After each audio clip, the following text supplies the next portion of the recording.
राजाराम, बाजूला ठेवा ती तलवार आणि जाऊन खाऊन या. उद्या आम्ही तुम्हाला दुसरी तलवार देऊ.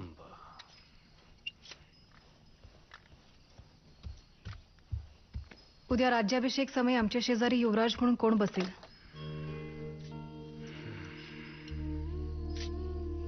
ही बघा आमची नवी तलवार. शंभूदादांनी दिली आहे. उद्या चालवायलाही शिकवणार आहे. पण नुसती शिकू नका, तर त्यांच्यासारखी चालवायला शिका. हो. उद्या होणाऱ्या राज्याभिषेकाचा दरबार तयार झालाय. आपण पाहायला येणार का? नुसता दरबार पाहण्यापेक्षा उद्या दरबारात युवराज म्हणून बसायला त्यांना जास्त आवडेल. त्यांना की तुम्हाला?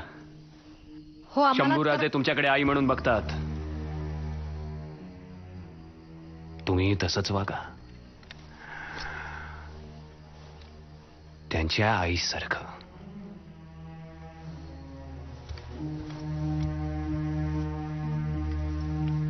आई साहेब, आम्ही पण जाऊ का दरबार पाहायला? दरबार पाहणं तुमच्या नशिबी येऊ नये म्हणून तर जीव तुटतोय आमचा.